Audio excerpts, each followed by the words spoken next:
what happens a lot when you're a foreigner and you don't speak the language, people will tell you about how to greet other people and things, and they won't tell you the correct thing. So that happened to me quite often until I caught on that I was being told to shake someone's hand and say something that was totally inappropriate. So I think that was like silly, you know. And it was hard trying to explain to like a butcher or, you know, a shop owner, like what I was trying to find. You know, I was always in search for lamb when I was first here. So that was kind of funny, and people used to laugh about me trying to describe like a leg of lamb and how did you? Like where it came from of the sheep, you know. So there was stuff that other people found funny and I found embarrassing. You know. Not really. I mean, there were days when we would do, if we did a, like, again, like a book report or something about international things, you know, we would then, my mom would go up to the storage closet and pull out some of the dresses or some of the Vietnamese clothing that she had brought back, and we would, you know, dress up for that day. But other than that, we were pretty assimilated. I don't know about trying to fit in, but it was definitely a situation of, it was a somewhat desperate situation because it was like do or die. I had no conception of how to do laundry or use those, the laundry machines, the washing machines and so on. And I remember the first couple of weeks, I knew that it was coming, that the laundry day was going to happen, and I was petrified. So I'm very carefully wearing my clothes now, and I'm going, okay, I've worn this, I've worn this, I've worn this, I've worn this. It's coming, you know. So 2 weeks later, I've run out of every possible clean clothes that I could possibly wear. And I said, okay, this is the day. So I've gone down, I've gotten myself one of those plastic baskets with the holes in it because everybody else had those plastic baskets with the holes in it. So that's what I'm taking down over there. And that was it. I have no idea what else I would need with it. I know soap is involved. Now I'm thinking, okay, soap would mean a bar of soap, right? I mean, so anyway, so I just grabbed the bar of soap from the shower, and I've got that downstairs, and now I'm looking at these machines and I'm going, okay, there's got to be instructions. So the instructions are there, but the instructions are assuming that you have used a machine before. So they're more cautionary rather than telling you step by step what you're supposed to do. So I was very confused, and I stood there, and now I'm hoping that somebody would come in and could save me.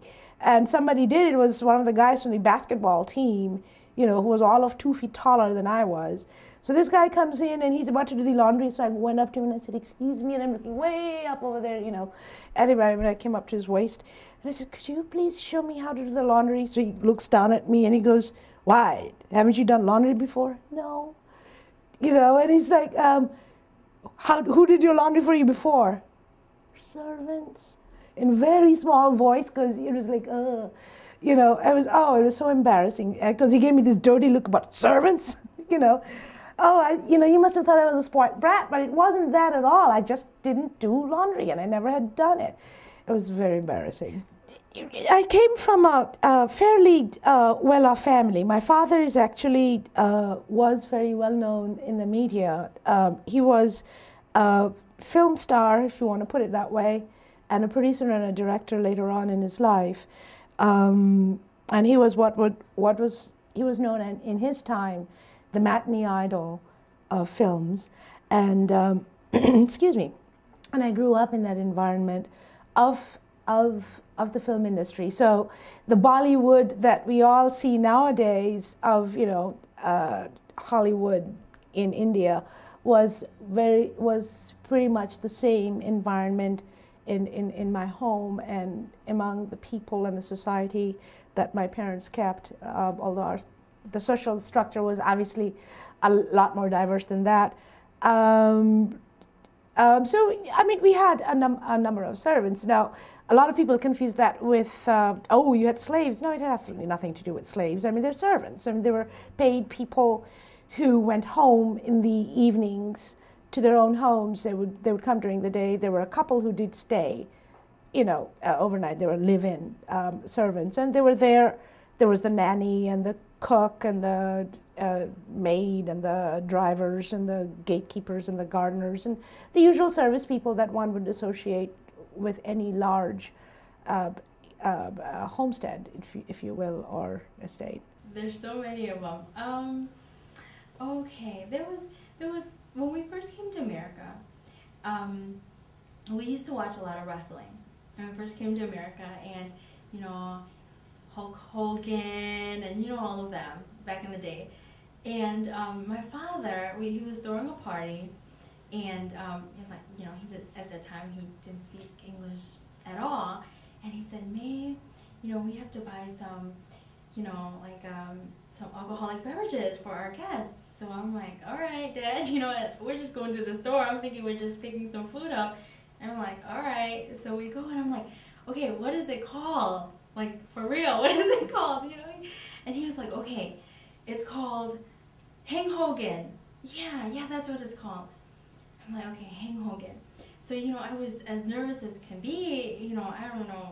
So I went up to the man, one of the customer service people. I went up to him and I said, "Excuse me, I was wondering, or my father was wondering if you guys have any Hang Hogan beers." And he looked at me, he said, "Hang Hogan beers? Like, that's a wrestler. What do you mean Hang Hogan beer?" And I'm like, it starts with an H, it's in a green bottle, a green glass. He's like, "Oh, you mean Hennigan?" I was like, "Oh my gosh," and I was just so embarrassed. I was so embarrassed. I said, "Dad, the guy said it was Hennigan, and you told me Hang Hogan." In that aspect, I always try to stay as much, let's say, Puerto Rican as I can.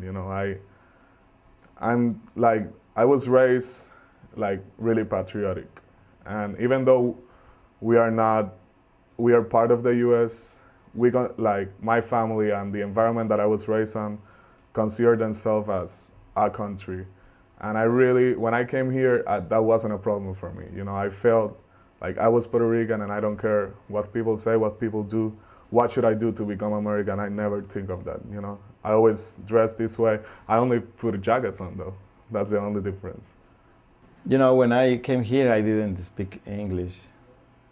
I was, even when I was invited by the Sister Cities International, before I came, but I just speak a few words, and no matter that. But when you decide to stay in a country, in a place, you have to speak the language there. But I always was with my wife, and in that time she was just my girlfriend, and she was my translator. But when we met with other people, they started talking to me. I was, "Oh yeah, oh sure. Oh yeah, sure," and I spent like 2-3 months, 4 maybe, saying the same thing. "Oh yeah, sure." But one time, a guy told me, "What is your name?" I said, "Oh yeah, sure." "What?" He said, "What is wrong with this guy?" They discover I'm not speaking English. It's fun. Well, that's a great example, because like in my country, when we meet people, we give them a hug and a kiss. With friends, just, "Oh, how are you?" And a hug. And here it's like you walk down the hall and you know somebody and they just walk next to you and they don't even say hello. It's kind of really cold. And then, "Hello, how are you?" Really far. "Oh, hello, how are you?"